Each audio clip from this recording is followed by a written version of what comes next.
Good morning students. हम बात कर रहे थे मानव के रक्त परिसंचरण तंत्र के बारे में, और मानव के रक्त परिसंचरण तंत्र के पिछले भाग में हमने बात कर ली थी हृदय की बाह्य संरचना, उसकी आंतरिक संरचना के बारे में। आज हम बात करेंगे हृदय की कार्य प्रणाली के बारे में, माने कि किस प्रकार हृदय अपने लयबद्ध संकुचनों द्वारा रक्त को पूरे शरीर के सभी अंगों और ऊतकों तक पहुंचाता है। हृदय की कार्य प्रणाली को समझने के लिए अध्ययन की सुविधा की दृष्टि से हमने हृदय की कार्य प्रणाली को दो भागों में बांट दिया है। पहला हृदय चक्र और दूसरा हृदय स्पंदन।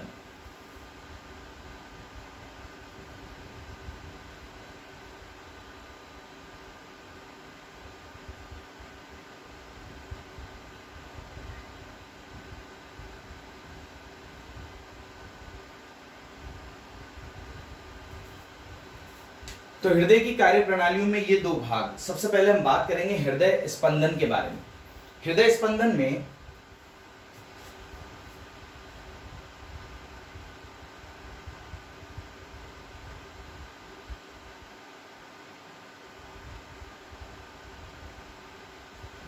हृदय के लयबद्ध संकुचनों को, जिसमें सबसे पहले आलिंद संकुचित होते हैं और उसके बाद निलयों में संकुचन होता है, इस लयबद्ध संकुचन को हृदय का स्पंदन कहा जाता है। सामान्यतः किसी भी मांसपेशी के स्पंदन के लिए या उसकी क्रियाशीलता के लिए तंत्रिकीय आवेग जरूरी हैं। मस्तिष्क से निकलने वाले तंत्रिकीय आवेग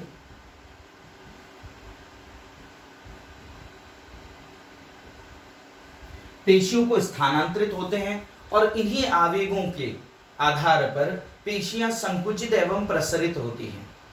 लेकिन हमारे शरीर में हृदय इस मामले में एक विशिष्ट अंग है। हृदय को इसी कारण मायोजेनिक ऑर्गन कहा जाता है।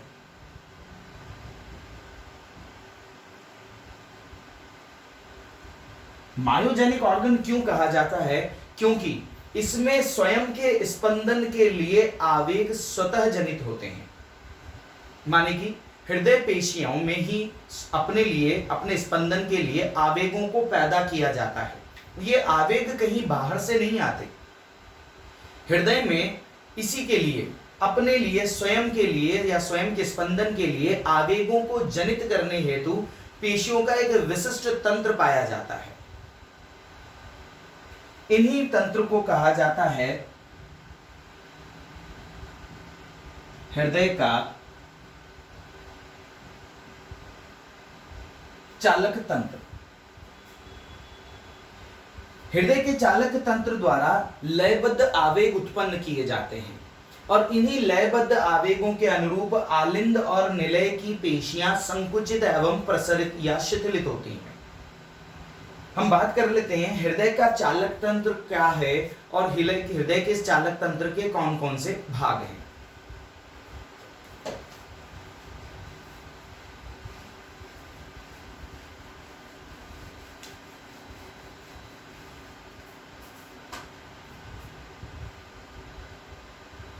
हृदय के इस चालक तंत्र में, यह हृदय का चालक तंत्र का डायग्राम है। इसके भाग कौन कौन से हैं? सबसे पहला भाग है साइनो ऑरिकुलर नोड, कोटर आलिंद पर्वसंधि जिसे कहा जाता है। दूसरी है पर्वसंधि एवीएन, एट्रियोवेंट्रिकुलर नोड, आलिंद निलय पर्वसंधि। क्लियर? तीसरा भाग है इन दोनों पर्वसंधियों के बीच में पाए जाने वाले आंतर पर्वसंधीय तंतु, जिन्हें कहा जाता है मिडल इंटरनोडल ट्रैक्ट्स या अंतर पर्व संधि तंतु, जो दोनों पर्वसंधियों को आपस में जोड़ते हैं, इसलिए इसे कहा जाता है अंतर पर्वसंधि, दो पर्वसंधियों के बीच के तंतु। क्लियर? उसके बाद आते हैं हिंज के बंडल।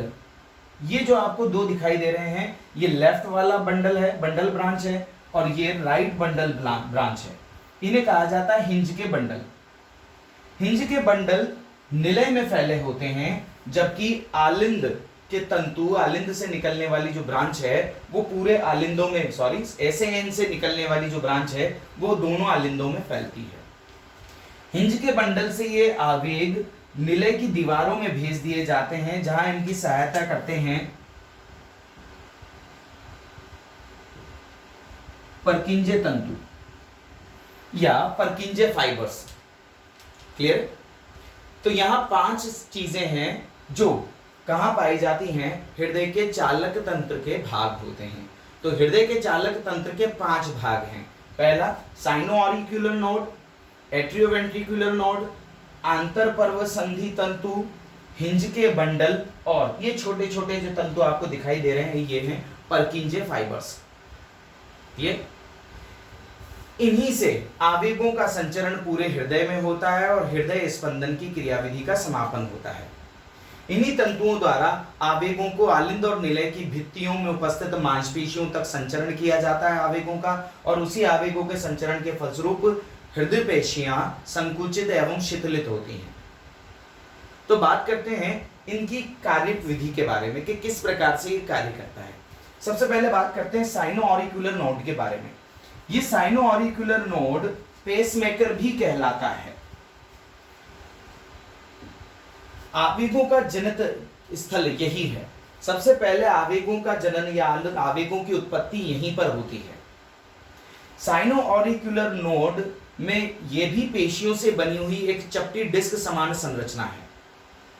पेशियों की बनी होती है, चपटी डिस्क समान संरचना होती है और पाई जाती है ऊर्ध्व महाशिरा। ये ऊर्ध्व महाशिरा है। ऊर्ध्व महाशिरा में दाहिने आलिंद पर, दाहिने आलिंद में, और ऊर्ध्व महाशिरा जहां पर छिद्र होता है ऊर्ध्व महाशिरा का हृदय के अंदर, वहां पर हम इसे और अच्छी तरह से यहां देख सकते हैं। यह ऊर्ध्व महाशिरा है और ऊर्ध्व महाशिरा के अंदर की तरफ जो छिद्र है उसके पास स्थित होता है। ये बायां आलिंद है और ये दायां आलिंद है। तो दायां आलिंद में स्थित होती है, ऊर्ध्व महाशिरा के छिद्र के पास स्थित होती है। ये साइनो-ऑरिक्यूलर नोड में संकुचनशीलता नहीं पाई जाती, माने कि ये भी पेशियों की बनी है लेकिन इन पेशियों में संकुचनशीलता नहीं पाई जाती। इनमें पाई जाती है स्व उत्तेजनशीलता।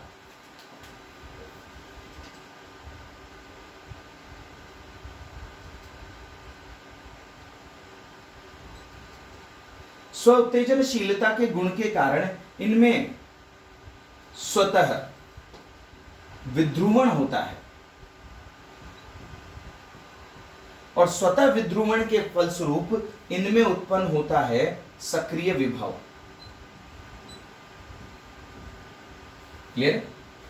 संकुचनशीलता नहीं पाई जाती, स्वउद्दीपनशीलता पाई जाती है। इसमें स्वतः विध्रुवण के फलस्वरूप सक्रिय विभव उत्पन्न होते हैं।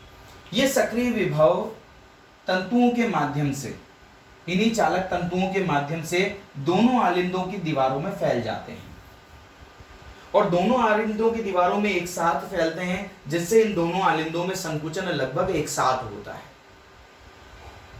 क्लियर? जैसे ही आलिंदों में संकुचन होता है उसके साथ साथ आवेग आलिंदों की दीवारों में जाने के साथ साथ एट्रियोवेंट्रिकुलर नोड पर भी जाते हैं, एवीएन पर भी जाते हैं।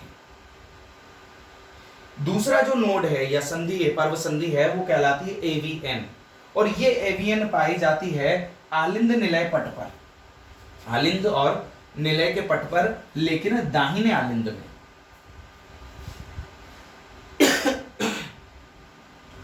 यहां देख सकते हैं ये आलिंद निलय पट है और आलिंद निलय पट पर ये जो एरिया आप देख रहे हैं ये एवीएन है। ये आलिंद निलय पट पर राइट ऑरिक्यूलर पर पाए जाते हैं या दाहिने आलिंद में पाए जाते हैं। क्लियर? तो ये थी एवीएन की स्थिति। एवीएन इन आवेगों को आगे की तरफ भेज देता है, माने कि हिंज के बंडल पर भेज देता है। हिंज के बंडल इन आवेगों को निलय की दीवारों में ले जाते हैं और परकिंजे फाइबर्स इन्हें मदद करते हैं आवेगों को हर मांसपेशी तक पहुंचाने में। तो इस प्रकार आवेगों का स्थानांतरण निलय में होता है और आवेग पहुंचते ही निलय की मांसपेशियों में, हृदय पेशियों में संकुचन होता है। ये ऐसे एन में संकुचन की उत्पत्ति होती है, इसलिए इसे क्या कहा जाता है, पेसमेकर कहा जाता है। यहां उत्पत्ति की दर, इस सक्रिय विभव के उत्पन्न की दर 72 से 80 बार प्रति मिनट होती है।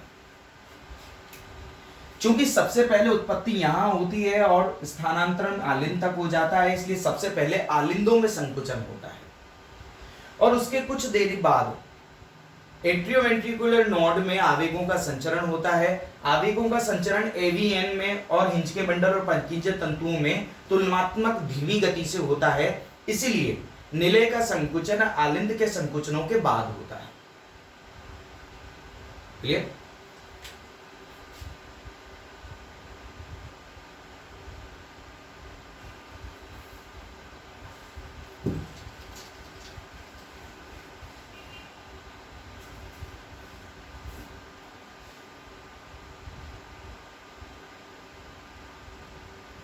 तो ऐसे एन से आवेगों का उत्पत्ति होती है। आवेगों की उत्पत्ति आलिंदों उत्पन्न होने के बाद ये आलिंदों के साथ साथ एवीएन तक भी जाते हैं, देखिए जा रहे हैं, और एवीएन पे जाने के बाद ये जाते हैं निलयों की भित्ति में। ठीक है, और इसी के आधार पर पहले आलिंद में संकुचन होता है और फिर निलय में संकुचन होता है। पहले आलिंद में संकुचन, फिर निलय में, आलिंद में फिर निलय में, आलिंद में फिर निलय में। ठीक है,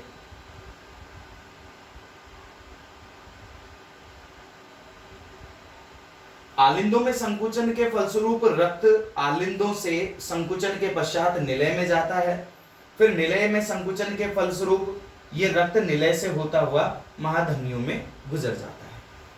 तो ये था हृदय स्पंदन। अगली क्लास में हम बात करेंगे हृदय चक्र के बारे में। Thank you.